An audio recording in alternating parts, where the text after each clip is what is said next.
Perform করতে আসবে ছেলেটা কি cheese please welcome Asadur Rahman Aziz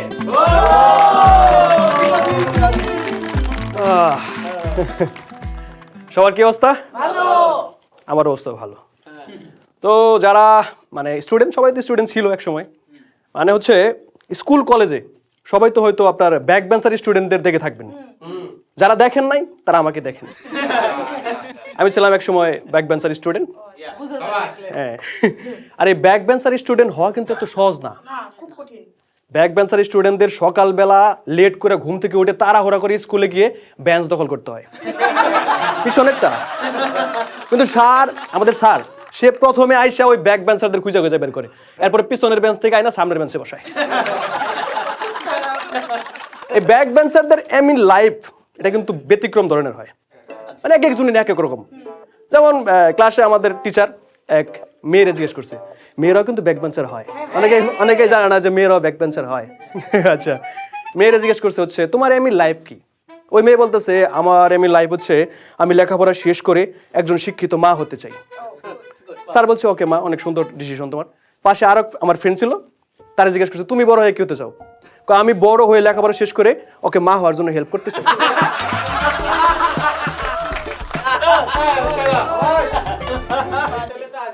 তারপর স্যার আমাকে বলছে আচ্ছা আজিজ তোমার এম ইন লাইফ কি?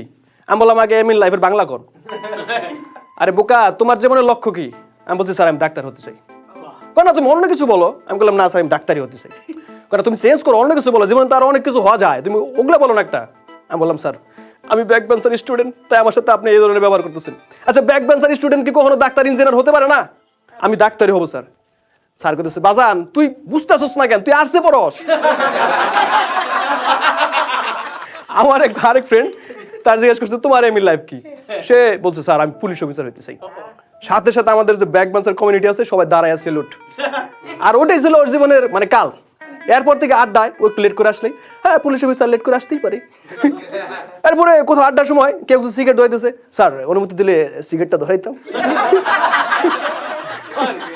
আড্ডার মধ্যে কেউ একজন কথা বলতেছে, পুলিশ স্যার যদি অনুমতি দেয় একটা কথা বলবো। সব থেকে বড় বিষয় হচ্ছে আমাদের যারা ব্যাক বেঞ্চার স্টুডেন্ট, আমাদের কিন্তু পরীক্ষার প্রস্তুতিগুলো ওইরকমই হয়।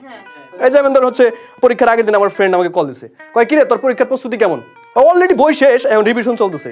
আর তুই তো আধা ঘন্টা আগে আমার এখান থেকে গেলি, যাই বই শেষ করে বলছস? আরে বোকারে শেষ করো কি আছে, ইম্পর্টেন্ট প্রশ্নগুলো কাটা শেষ, বাস করাও শেষ, এখন রিভিশন চলতেছে, কোনোটা বাদ পড়লো নাকি?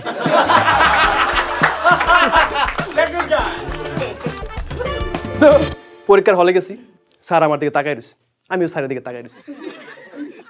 স্যার বলতেছে কিরে তোর কি কমন পড়ে নাই? আমি বলছি স্যার সবই কমন পড়ছে, কিন্তু পকেট থেকে তো বের করতে পারতেছি না। তো পরীক্ষার হলে আমার আরেক ফ্রেন্ডকে জিজ্ঞেস করছে কিরে তুই কি এমন লাগতেছিস, কমন পড়ছে? কয় না রে কিচ্ছু কমন পড়ে নাই, একদম ফাঁকা খাতা জমা দিয়ে যাবো। তো আর যে ফ্রেন্ড জিজ্ঞেস করছিল সে বলতেছে না না এই কাজ করিস না, তুই ফাঁকা খাতা জমা দিস না, তাহলে স্যার ভাবো কি আমি তোরটা কপি করছি, তুই আমারটা কপি করছিস। তো পরীক্ষার হলের মধ্যে মানে যারা ব্রিলিয়েন্ট স্টুডেন্ট, যারা আর কি টপার, এরা করতেছে কি একটু পর পর স্যারে বলতেছে লুজ প্লিজ, কেউ বলতেছে এক্সট্রা পেপার প্লিজ। আমি বললাম এই ব্যাক বেঞ্চার কমিউনিটির পক্ষ থেকে তো আমার কিছু করা উচিত, আমার এমন কিছু বলা উচিত যাতে সবার অ্যাটেনশন আমার দিকে আসে। আমি এমন একটা কথা বলছিলাম, সবাই আমার দিকে তাকিয়ে ছিল। আমি বলছিলাম please sir extra question paper please.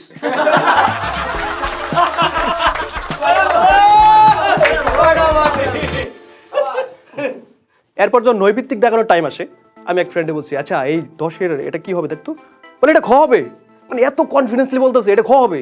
আমি বললাম ভাই চিন্তা করতে, তুই কিন্তু ব্যাক বেঞ্চের স্টুডেন্ট, আমিও ব্যাক বেঞ্চের স্টুডেন্ট, এটা কি খ হবে? হ্যাঁ শিওর। আমি বললাম তুই এটা কেমনে জানলি?